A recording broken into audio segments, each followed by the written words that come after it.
the virgin is not the best one for you. And what's better for you? The non-virgin. Like hadith of Jabbir himself. Jabbir said, Ya Rasulullah, I didn't marry a virgin because I have sisters and I'm the one who takes care of them. So I wanted a woman who can bring all these girls together, who can look after them, can play a mother's role for them. And the Prophet said, what you did is good. There can be factors where a situation where a brother, the virgin is not the best one for you.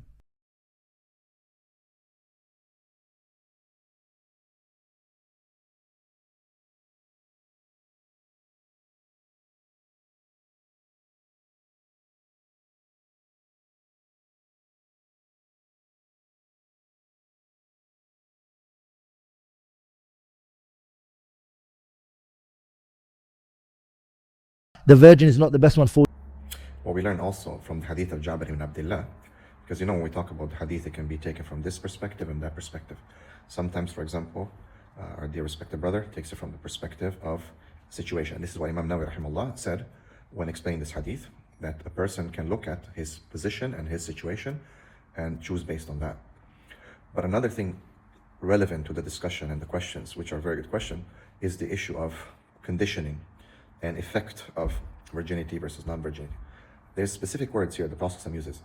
Why did you not marry a virgin? So that you could play with her and she would play with you. This is a very important thing psychologically to understand, because this is where the point is, right?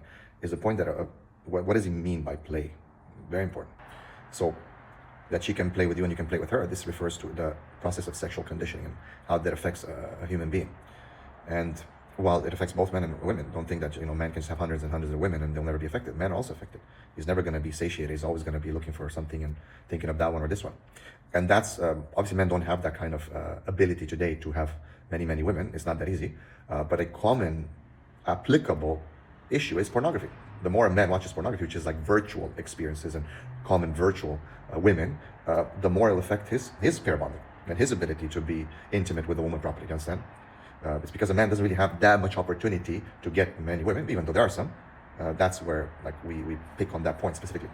And when we speak in terms of women and their past experience, because it's much easier for a woman to secure a sexual encounter, right? Because she is, in a sense, what men want, much easier.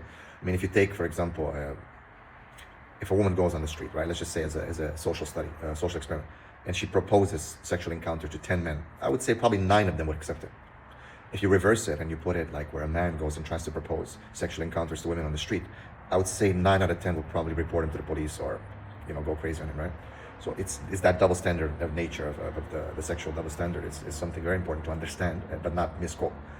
So this is where it's very important to understand that it can affect both, but it affects them differently.